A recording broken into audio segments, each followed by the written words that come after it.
প্রত্যেক বছর যে বর্ষাকালে বারবার জল দিতে আমার কোনো দিনই হয়নি। বর্ষাকাল শুরু হয়েছে অনেক দিন, বেশ 3-4 দিন বৃষ্টির পর এখন মাঝে মাঝে মেঘ তৈরি হয় আকাশে, আর সেই মেঘ কোথায় চলেও যায়, মানে বৃষ্টি হয় না। আর এইভাবেই আমাদের ছাদ বাগানকে এখনো যত্ন করতে হচ্ছে। যেভাবে যত্ন আমরা গরমকালে যখন একদম গরম করেছি, সেইভাবেই এখনো পর্যন্ত আমাকে ছাদ বাগানকে যত্ন করতে হচ্ছে। এই সময় আবার কিন্তু ছাদ বাগানে পোকার উপদ্রব হবে, আর পোকার উপদ্রব হলে আমি সেই পাতাগুলো পুরো এরকমভাবে কেটে কেটে ফেলে দিই, রাখি না। আর এইভাবেই কিন্তু আমি ছাদ বাগানকে যত্ন করি। আসলে ছাদ বাগান করতে হলে নিজের অভিজ্ঞতাটা খুব নিজেকে তৈরি করে নিতে হয়। মানে ছাদ বাগান আপনি করবেন, অভিজ্ঞতাটাও লাগবে। ছাদ বাগান করতে করতেই এই অভিজ্ঞতা হয়, এই অভিজ্ঞতা কিন্তু বই পড়ে হয় না। আমারও যেটুকুনি অভিজ্ঞতা হয়েছে এই যে সবুজ সতেজ গাছ রাখার জন্য, সেটুকুনি কিন্তু আমি আমার ছাদ বাগান করেই হয়েছে। আজকে দেখুন এই যে চিচিঙ্গে হচ্ছে, আমি কিন্তু অপেক্ষা করছিলাম কবে ফলগুলো হবে। অনেক চিচিঙ্গা ধরেছে, আমাদের এত প্রয়োজন হয় না, 2-1টা হলেই হয়, কিন্তু প্রচুর হয় চিচিঙ্গা, কিন্তু দারুণ ফলে। যেমন এবারে আমি যে শিক্ষাটা নিয়েছি সেটা হচ্ছে, আমি যে শীতের পরই ঝিঙে চিচিঙ্গে আমি বসিয়ে দিয়েছিলাম, এই যে গাছটা দেখুন চিচিঙ্গেটা ঝুলছে, কি সুন্দর লাগছে, এরকম অনেকগুলো চিচিঙ্গে হয়েছে। যে শিক্ষাটা এবার নিয়েছি, যখন বর্ষা আসবে তখন আমি চিচিঙ্গের বীজ বসাবো। শীতকালের পরেই যে আমি চিচিঙ্গের বীজ বসিয়েছিলাম, এই বছর থেকে মানে 24 সালে যে বসিয়েছিলাম, সেটা আর আমি 25 সালে এই কাজটা করব না। এই কাজটা করব আমি বর্ষা আসলে। চিচিঙ্গে, বিশেষ করে চিচিঙ্গের বীজ বসাবো। যে বীজটা আমি আপনাদের সঙ্গে শেয়ার করেছিলাম, আজকে সেটা দেখাই। দেখুন, এই দেখুন, আমি বলেছিলাম না 2টো প্যাকেট, এই দেখুন ঢেঁড়স গাছ হয়েছে, 2টো প্যাকেট হয়েছে। 2টো প্যাকেটে কোনোটা সাদা কোনোটা লাল, কিন্তু এখন দেখছি সবই কিন্তু লাল শাকই বেরিয়েছে। এইটাই হচ্ছে আনন্দ, যে আমি ঠিক গাছই আমার বসিয়েছি। এই দেখুন, এই গাছটা আপনাদের দেখিয়েছিলাম, এই দেখুন ফুল এসে গেছে শুধুমাত্র তরল সারে। এখনো পর্যন্ত আমি কিন্তু তরল সার প্রত্যেক দিন ব্যবহার করছি। এবং এই যে লঙ্কা হচ্ছে না, আমি গতকাল একটা সার আপনাদের দেখিয়েছি, গাছটাই আমি ভেঙে ফেললাম আর দেখিয়েছি, সেটাও দিয়েছি আমি গতকাল। আর আজকে আমি আবার কিন্তু ওইখান থেকে সারটা তুলে এখানে মিশিয়ে আমার গাছে সার জল দেব। যদিও আকাশে প্রচুর মেঘ করেছে, কিন্তু বৃষ্টি হবে না, আমি জানি বৃষ্টি হচ্ছে না, এরকম মেঘ প্রত্যেক দিন করছে।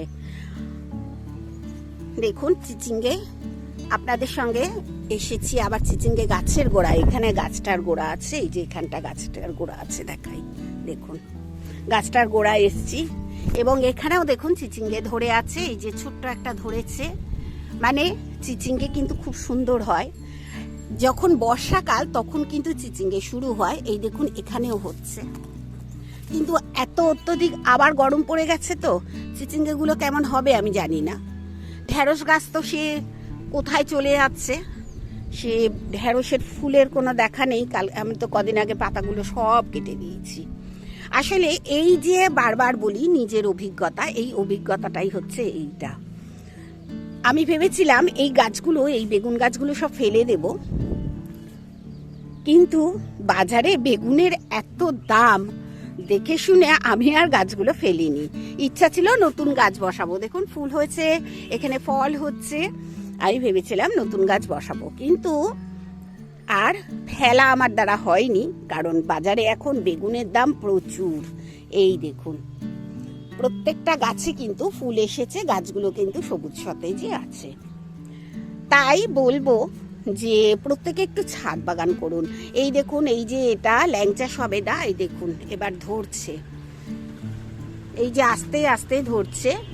আমি কিন্তু পলিনেশন করি না, তবু আজকে আপনাদের সামনেই দেখুন, এই যে এরকম ভাবে ঘুরিয়ে ঘুরিয়ে পলিনেশন করতে হয়। আমি করি না, আমার নিজের থেকেই হয়। ছাদ বাগানে এসেছি আমি গাছে জল দেব বলে, এইবার জল দেব। আর আমার সজনে গাছটাকে দেখিয়ে দিই। এইটা সজনে গাছ, দেখুন কোথায় উঠে গেছে, দেখুন। ওটাকে কি করে বার করব নেটের মাঝখান দিয়ে আমি জানি না, তবু চেষ্টা করতে হবে। আজকেই করব বিকেলবেলা, এখন তো প্রচন্ড রোদ।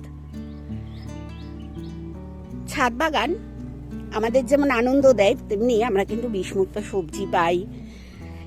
এই যে ফুলটা, আমি জানতেই পারতাম না এত সুন্দর ফুল, আর ফুলের গন্ধ হয় জুঁইয়ের, সিঙ্গেল পাপড়ি, কিন্তু এত সুন্দর গন্ধ, একবার ফুটলে 2 দিন থাকে। এইটাও আমার জানা ছিল না। এছাড়াও আমার ছাদ বাগানে এই যে দেখেন, যে বোগেনভিলিয়া দেখাই, এই যে বোগেনভিলিয়া কিংবা এই যে টেকোমা, এইসব গাছগুলোও কিন্তু আমার আগে করতাম না, কিন্তু আস্তে আস্তে ধীরে ধীরে শিখেছি খুব কম যত্নে কিভাবে এই গাছগুলো করা যায়, কতটা কম সার দিলে গাছগুলোর থেকে আমি ভালো ফুল পাবো। আর আমি একটু সার কিংবা যত্ন এই দুটোই একটু গাছে কম করি, তাতে কিন্তু আমার ফুলের অভাব নেই। এইভাবেই কিন্তু অভিজ্ঞতা সঞ্চয় করে করে আমার ছাদ বাগান থেকে আমি শিখেছি করতে করতে, ছোট ছোট চারা বানানো। এই যে আপনাদের সঙ্গে শেয়ার করেছি, এখন বৃষ্টি পড়ছে না বলে এই গাছগুলো থেকে চারা বানাতে চেষ্টা আমি করিনি।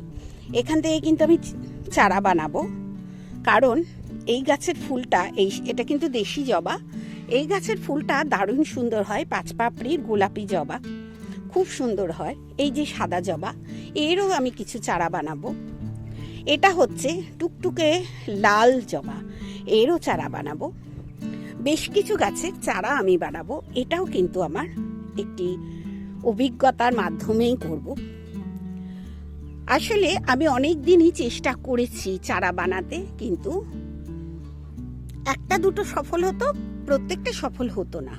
কিন্তু এখন আশা করি যেটুকুনি আমার অভিজ্ঞতা হয়েছে আমার এই গাছ করতে করতে, ছাদ বাগান তৈরি করতে করতে, তাতে আমি সফল হব। প্রত্যেকটি ডালই আমি যেটুকুনি করব সেটুকুনি গাছই আমার তৈরি হবে, এবং আশা করব আপনারাও আমার মতো গাছ করবেন এবং গাছ থেকে ফসল তুলবেন। দেখুন তো বেগুন গাছে কি সুন্দর ফুল হয়েছে, এটা কিন্তু আর একটা বেগুন গাছ। এই গাছেরও এই যে পাতাগুলো, এই যে কিছু একটা পোকা হচ্ছে জানি না, সব কেটে আমি ফেলে দিচ্ছি। আমি ওষুধ দিতে একটুও ভালোবাসি না, কারণ আমি এগুলো নিজে রান্নাঘরে ব্যবহার করি।